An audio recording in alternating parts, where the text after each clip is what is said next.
God of War Ragnarok is coming real soon, and is highly believed to be one of the Game of the Year contenders when it launches this upcoming November. In my video series about God of War Ragnarok, I have touched upon the key areas that I hope this new game improves upon to make it the best in the franchise. Well, I've been thinking a bit more about this, and have come up with even more things we can hope to expect in God of War Ragnarok that will not only make this entry the best one in the series, but also one of the best single-player games ever made. If you haven't already done so, go ahead and watch the previous videos, of which are linked in the description and pinned in the comments. Unlike the other videos, this video will be exclusively focusing on the areas of combat that could greatly contribute to the impact and variety of the game and its gameplay. Sharpen your Blades of Chaos and your Leviathan Axe, and polish off Atreus' arrows to get your dad rage on as we confront Ragnarok head-on in what will be Kratos' grandest journey to date.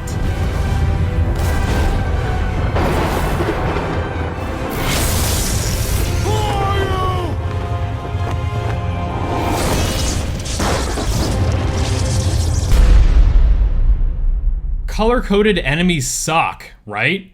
Like the mechanic where if you were to attack a red or charred enemy with the Blades of Chaos, it wouldn't do much of any damage to them, or hitting a frosty enemy with your Leviathan Axe.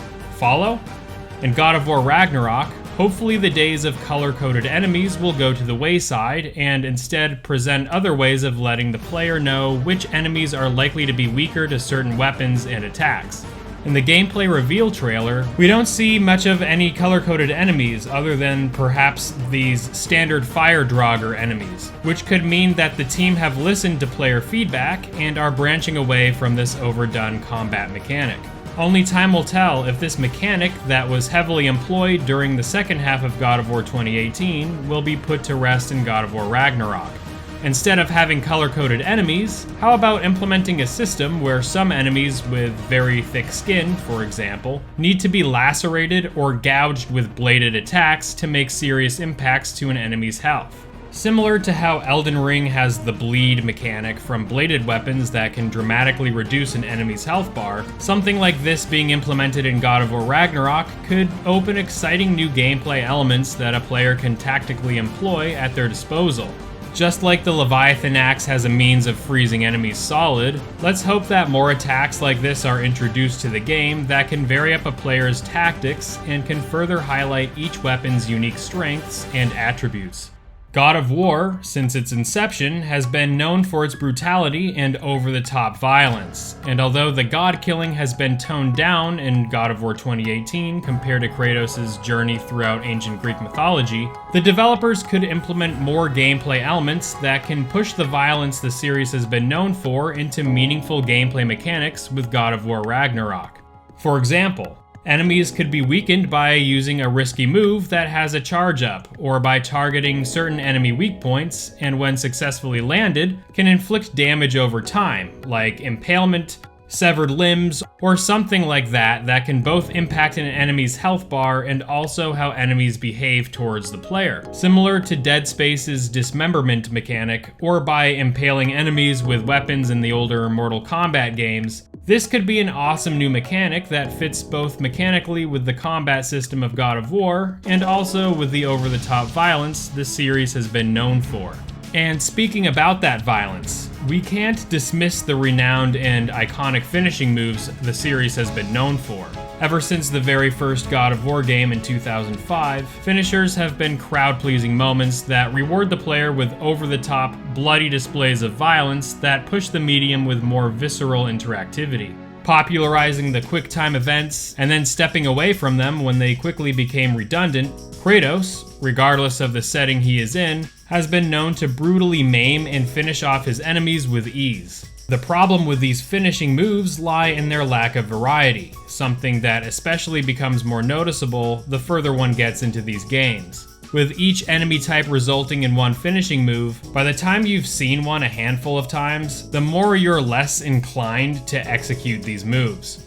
God of War Ragnarok could greatly alleviate some of this by giving the player multiple varieties of finishing moves by increasing the quantity of these finishers. Some finishers could be altered by hurting or maiming an enemy in a specific way, similar to what I discussed earlier regarding dismemberments, lacerations, etc.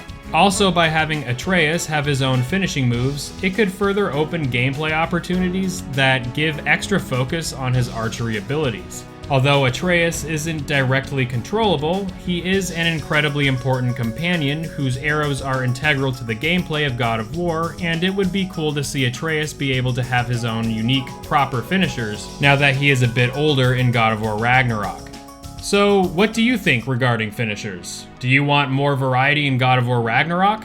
Let me know in the comments. Also, don't forget to subscribe and like the video while you're at it to help me finish off the YouTube algorithm to get this video out to as many people as possible. Thanks again for all your continued support, fam.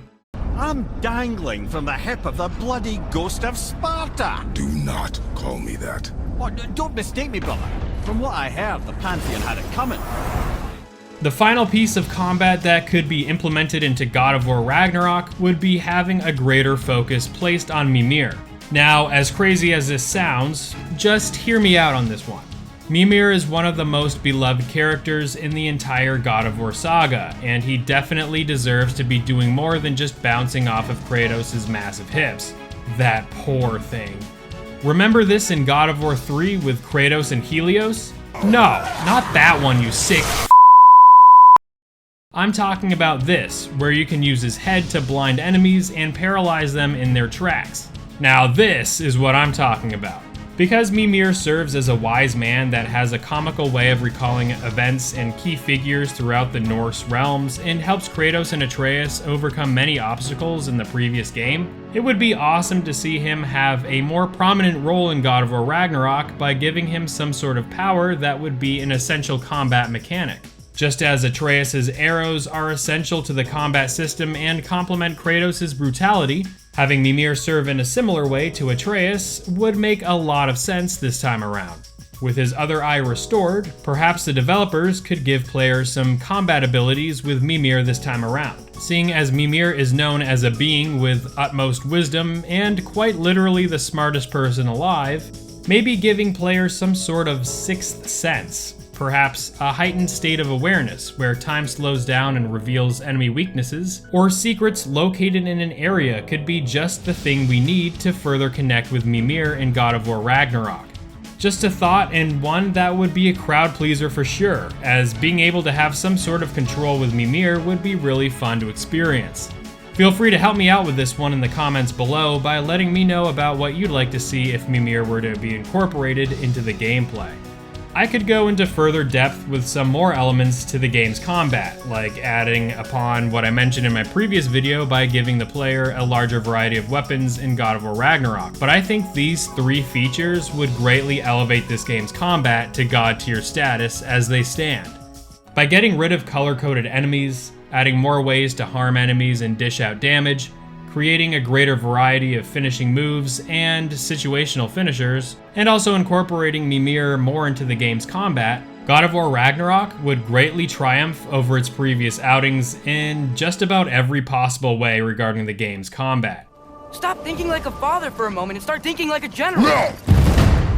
If you're looking for more ways the story and other aspects of the game could improve over the previous game, I've got previous videos going into great detail regarding just that, linked in the description and in the comments.